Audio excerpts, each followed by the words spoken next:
The one that was really dangerous for me was the time that we need to distribute the books and notebooks to the very far village. I was working with an international organization teaching the girls out there. So we put all the books in the back of the car. Of course, my father-in-law and the driver accompanied me. During the way, crossing the road, we stopped by the Taliban. They keep everyone separate so they cannot listen to each other. So I was the only woman sitting out there. All the trunks in back of our cars were full of the books. I was really sure that this time they will definitely kill me.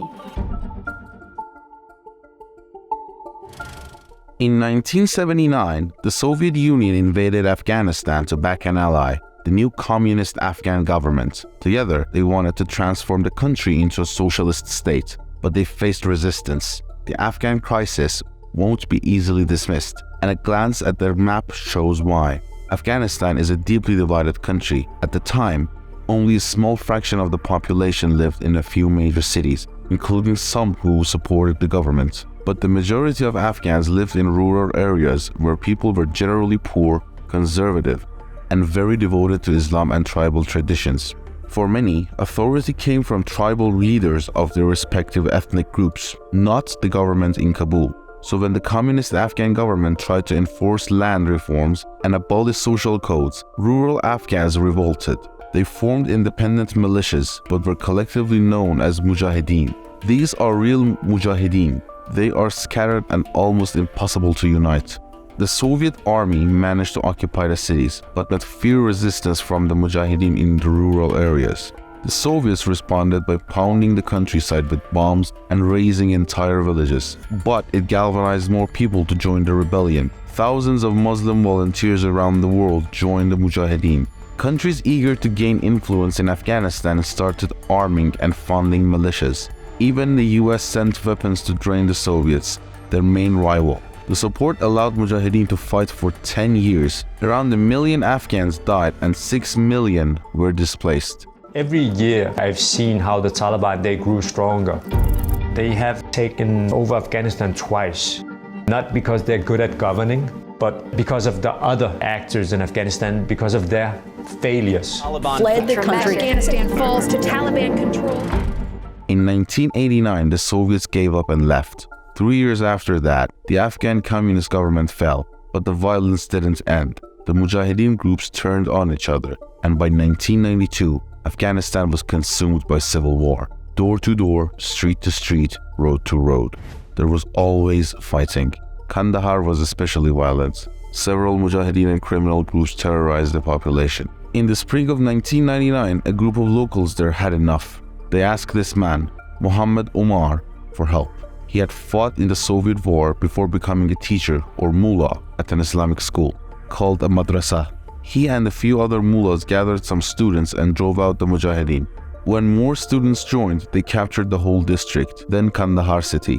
This group became known as the Taliban, which means the students in Pashto. As the sole militia in Kandahar, they brought peace for the first time in years, and that's exactly why many people supported them. At this point, the Taliban were all members of Afghanistan's largest ethnic group, the Pashtus, which made it easier for them to take over the mostly Pashtun areas in the south. Then they moved west and north, defeating some warlords and bribing others to join them. As they gained territory, they also found a way to fund their expansion. By taking over these highways, they raised millions through taxes, and by gaining control of Afghanistan's puppet-growing regions, they profited from the illegal opium trade.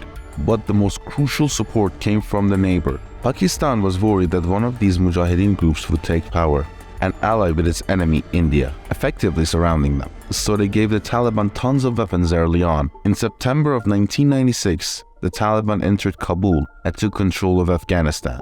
They start searching the houses to find if there is a beautiful or young woman so they can marry by force. It was a really worst time. When the Taliban took Kabul in 1996, they set up a government that was basically only their members. Both its leadership and fighting base were predominantly Pashtun teachers and students. It was basically an inexperienced government without any practical knowledge about how to govern. Yet, they decided to remake the country based on a religious ideology that took shape in their madrasas. What makes the Taliban special is that these madrasas, called Deobandi madrasas, are inspired by a certain interpretation of Islam influenced by Pashtun culture. Music, television, and even flying kites were banned. Men had to grow beards, but the most draconian rules were placed on women. They weren't allowed to go out without a male relative.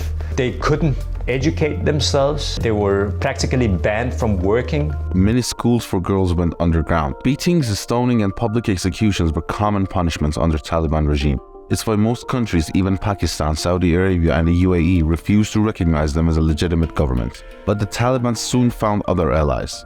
After the 9/11 attacks, a US-led coalition invaded Afghanistan to hunt down bin Laden and topple the Taliban. With the help of these Mujahideen leaders, it took less than 3 months to capture Kabul. Bin Laden escaped, but the Taliban regime surrendered and asked for amnesty. The US refused. The Taliban leadership fled to Pakistan, while most fighters went into hiding in rural Afghanistan.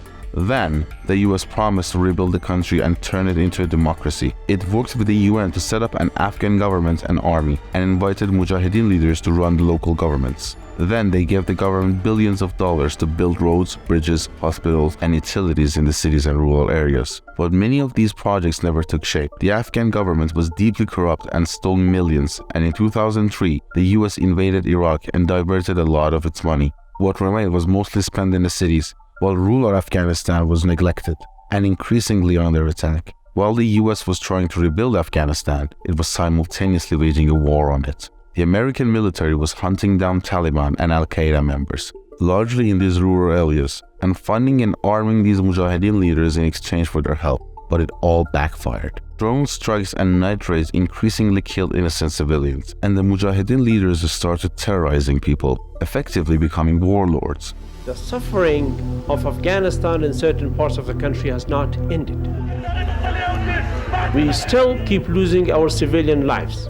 As early as 2004, the Taliban leadership regrouped in Pakistan and started recruiting fighters. Like the 90s, they attracted Pashtun fighters in the south and east. But this time they also attracted non-Pashtuns, including Afghans from the west and north. Soon they were ambushing US, NATO, and Afghan troops, and introducing more sophisticated tactics like roadside bombs and suicide attacks. Enlisting diverse groups, even those that didn't share their strict religious beliefs, made it possible for the Taliban to take territory in many parts of the country. For funding, they relied on familiar tactics, taxing highways and trading poppy. Plus, they continued to have help from Pakistan, who not only protected Taliban leaders, but also armed, funded, and trained their fighters. By 2008, the Taliban controlled huge swaths of rural Afghanistan and even threatened some cities. In 2009, the US responded by sending a surge of troops for 18 months. They cleared major cities but couldn't dislodge the Taliban from their rural areas.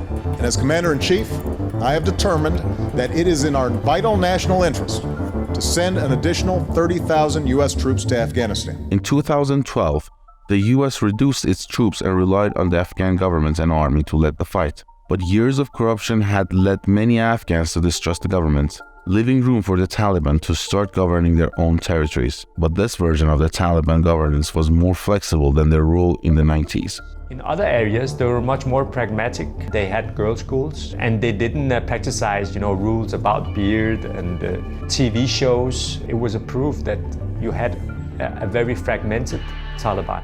That was key that allowed them to consolidate power and wait for the US to leave. In February 2020, the Trump administration went straight to the Taliban to strike a deal. They agreed to leave Afghanistan. In August 2021, the Biden administration delivered on that deal. As the final troops pulled out, the Taliban attacked. The world watched as the Afghan army surrendered, the government fled, and the Taliban entered Kabul unopposed. In September, the Taliban announced a new interim government, and it looks familiar. Its top leadership is mostly Pashtun, many of whom served in the 1990s regime, but their base, like their fighters, is far more diverse, which makes this new regime unpredictable. It will be a problem for the Taliban if they don't tolerate the variation of interpretation of Islam in their movement, which could end up with a violent conflict between the different parties. I'm convinced that they haven't agreed on what kind of Afghanistan they want right now.